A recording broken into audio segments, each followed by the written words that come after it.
नमस्कार, आप देख रहे हैं आस्था की शक्ति न्यूज।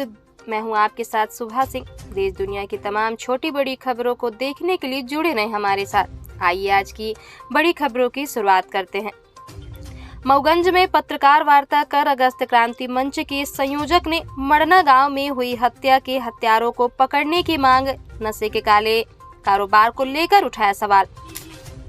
मऊगंज मिड़वे कैफे में पत्रकार वार्ता आयोजित कर अगस्त क्रांति मंच के संयोजक कुंज बिहारी तिवारी ने 7 जनवरी 2023 को मड़ना गांव में मुद्रिका प्रसाद आदिवासी की हुई हत्या के हत्यारों को पकड़ने की मांग करते हुए कहा कि हत्यारे खुलेआम घूम रहे हैं। जो लोग आवाज उठाते हैं उन्हें धमकी दी जा रही है। हत्यारों को जानते हुए भी पता नहीं पुलिस खामोश क्यों है।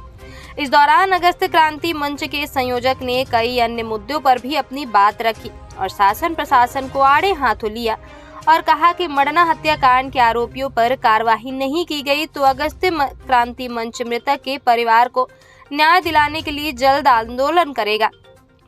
राजनीतिक दबाव पुलिस के लिए अपराध की जांच में सबसे बड़ी बाधाओं में से एक बना हुआ है। मड़ना हत्याकांड के आरोपियों का पता नहीं लगाने और कोरेक्स जैसे खतरनाक नशे के काले कारोबार में जकड़ रही युवा पीढ़ी गिरोह तक पुलिस नहीं पहुंच पा रही है। आखिर क्यों पुलिस की कार्रवाई से भी लगाम नहीं लग पा रही। वहीं अगस्त क्रांति मंच के संयोजक कुंज बिहारी तिवारी ने कहा, कोरेक्स की लत से बढ़ा अपराध। आपको बता दें कि कोरेक्स की लत लगने के बाद तलब पूरी करने के लिए चोरी और नकाबजनी की वारदातों में युवा लिप्त हो रहे हैं। अधिकतम वारदातों के पीछे खतरनाक कोरेक्स लेने वाले युवाओं का भी हाथ है। कई प्रतिष्ठानों व घरों में चोरी, चैन स्नैचिंग व राहगीरों में मोबाइल आदि छीनने की कई वारदातों में कोरेक्स का सेवन करने वालों का हाथ होते हैं। पुलिस पर निशाना साधते हुए वहीं कुंज बिहारी तिवारी ने कहा है कि इन सारे कारनामों की जानकारी पुलिस को भी पता है। ऐसा नहीं है कि नशे के काले कारोबारी की जानकारी पुलिस को नहीं है। थानों के बीट कांस्टेबल से लेकर थाना प्रभारी तक नशे के इस काले धंधे से वाकिफ हैं, पर बड़ी कार्रवाई नहीं हो पाई। ऐसे में यह नशा शहर की सरहदों को पार करते हुए अब गांवों की गलियों तक पहुंच गई है और युवाओं की जिंदगी खोखली कर रहा है। जहां नशे की खेप पकड़े जाने का सिलसिला जारी है, फिर भी पुलिस नशे के तिलस्मी कारोबार की तह तक पहुंचने में विफल है। पुलिस की विफलता सोचने पर मजबूर करती है कि जब चारों तरफ खाके के मुखबिरों का जाल बिछा है, तब नशे के कारोबारी अपने मंसूबे कैसे अंजाम दे रहे हैं, नशे की खेप कैसे पहुंच रही है। इन सवालों के जवाब की तलाश जब लाजमी है, तब पुलिस अधीक्षक नवनीत भसीन ने नशे काले कारोबारों की जड़ पर प्रहार करने की इच्छा शक्ति दिखा चुके हैं, लेकिन तस्वीर फिर जस की तस बनी हुई है।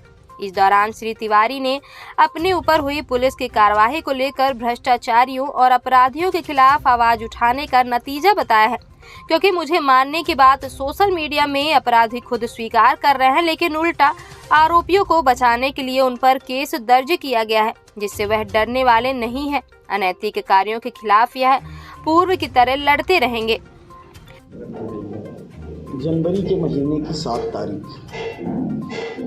अपने फसल की रखवाली के लिए एक झोपड़ानुमा बना की जगह और वहाँ एक मुद्रिका प्रसाद आदिवासी ग्राम फुलहा मड़ना और मड़ना में ही रात में उन्हें कुल्हाड़ी से काटा गया।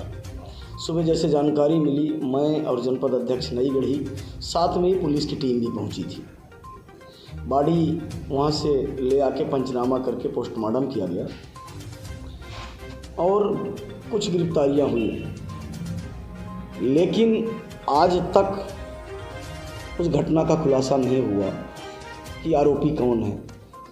पीड़ित परिजनों ने माननीय एसपी साहब से और जगह जाके ज्ञापन दिया है, लेकिन 1 महीना बीत जाने के बाद भी आज उस आदिवासी की हत्या का खुलासा ना होना, उसके हत्यारे कौन थे, किन परिस्थितियों में उसे कुल्हाड़ी से काटा गया, इसका क्षेत्र में काफ़ी आक्रोश है। पीड़ित परिजन कल भी हमारे पास आए थे और प्रतिदिन आते हैं।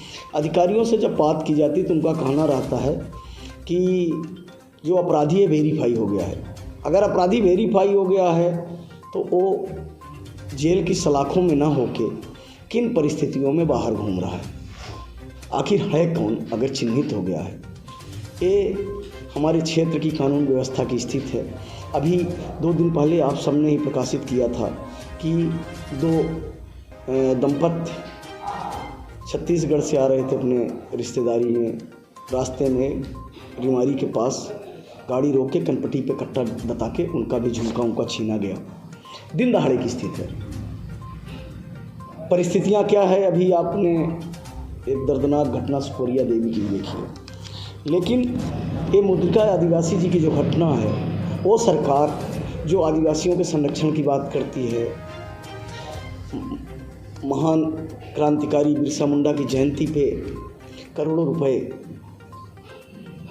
खर्च करती है, शिवरी उत्सव करना चाहिए। इसमें सत्ता पक्ष का संरक्षण माना जाए कि अब किसका दबाव है ये तो जांच का विषय है। आप खोजी पत्रकार सब हैं, आप बता सकते हैं।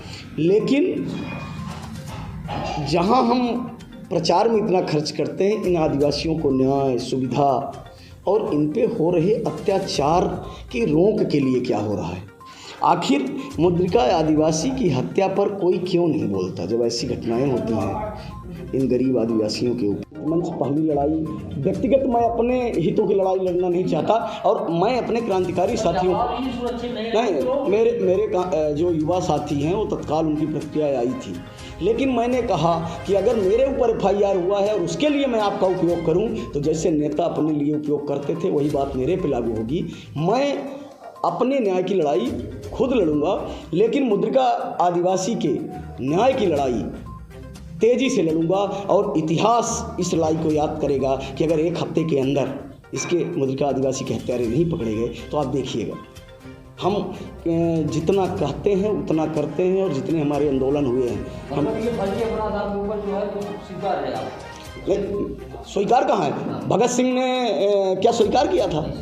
लेकिन सुनिए, अगर मेरे को ये अपराध की प्रतिक्रिया स्वरूप स्वीकार होता तो मैं आज प्रेस कॉन्फ्रेंस करता कि जाके गुलामी स्वीकार कर लेता कि आज के बाद मेरे को माफ़ करो, मैं कोई जनता की जनहित की बात नहीं करूंगा, नशा की, कोरेक्स और गांजा के माफियाओं की, शराब के माफियाओं के खिलाफ नहीं बोलूँगा, मैं कहीं भी हो रहे अत्याचार अपराध के खिलाफ नहीं बोलूँगा अगर मेरे को माफ़ी मांगनी होती। मैं तो बोल रहा हूँ कि ये दमन है, लेकिन दमनकारियों का उसूल है कि मेरी आवाज़ मौन हो जाए, लेकिन जब तक सांस है तो मौन नहीं होगी। तो आप कांग्रेस से भी आप उपभोक्ता कांग्रेस के पदाधिकारी भी हैं? मैं कांग्रेस का, किसान कांग्रेस का प्रदेश सचिव हूँ और कांग्रेस में पदाधिकारी हूँ, लेकिन एक सामाजिक संगठन अगस्त क्रांति मंच है। कहीं मतलब पूरे मामले में सुनाई मिल रहा है? नहीं, विपक्ष नहीं, आज जिला अध्यक्ष का भी फ़ोन आया था। प्रदेश प्रभारी जो हैं वो भी पूरे घटना पे नज़र रख रहे हैं। 14 तारीख को एक हमारा जो आपने देखा है कि कंगेव में पंचायत के सरपंचों के ऊपर 88 सरपंच में लगभग 68 सरपंचों के ऊपर FIR हुई है, उसके खिलाफ एक बड़ा आंदोलन है। जल्द ही वो कांग्रेस स्टैंड लेगी। मैं अपने से अपने ऊपर हुए जो अपराध कायम किया गया है उसके लिए मैं किसी से नहीं बोल रहा हूँ कि मेरे लिए आप, वो उनकी समझ की बात है कि उनको क्या करना चाहिए। शराब माफिया, जब से आप सब देख रहे हैं कि हम निरंतर इसके खिलाफ लड़ रहे हैं, उनका बस नहीं चल रहा, नहीं तो कब की हमारी हत्या करा देते। और निरंतर वो कुछ न कुछ प्रोपेगेंडा कर रहे हैं। लेकिन अब ये लड़ाई आप सबके आशीर्वाद सहयोग से, जनता के आशीर्वाद सहयोग से और तेज होगी। और ये जितनी घटनाएं हो रही हैं उसकी जिम्मेवारी और उसका पूर्ण जिम्मेदार नशा है। ये तो निश्चित रूप से कहीं न कहीं जनप्रतिनिधियों का संरक्षण ऐसे लोगों को, नहीं तो देखा जाए तो बड़ी बड़ी कार्रवाइयाँ हो रही हैं। पुलिस अधीक्षक नहीं है, पहली बात पर मतलब अच्छा खासा प्रयास कर रहा है। तो इस तरह की ऐसी स्थितियाँ बनी हैं तो ऐसे लोगों को कहीं न कहीं संरक्षण तो है। देखिए, अगर पूर्ण रूप से सफाई अभियान चल जाए और पुलिस के ऊपर कोई दबाव न बनाए, पुलिस स्वतंत्र रूप से काम करे तो ऐसे अपराधियों को ज़मीन नहीं मिलेगी। जैसा कि पुलिस अपने पे आ जाए तो अपराधियों को ज़मीन से खोद के निकाल लेती है, जैसे चूहे को बिल में पानी डालते हैं बाहर आ जाता है। तो पुलिस को स्वतंत्र रूप से अगर काम करने दिया जाए तो दूध का दूध और पानी का पानी हो जाए। आपको लगता है ना पुलिस के भी हाथ बंधे पुलिस के हाथ। हाँ, फिलहाल अभी तक की खबर में इतना ही। आगे हम दिखाते रहेंगे आपको आपके आसपास की छोटी बड़ी खबरों को तुरंत देखने के लिए हमारे चैनल को सब्सक्राइब करें और जुड़े रहें हमारे साथ।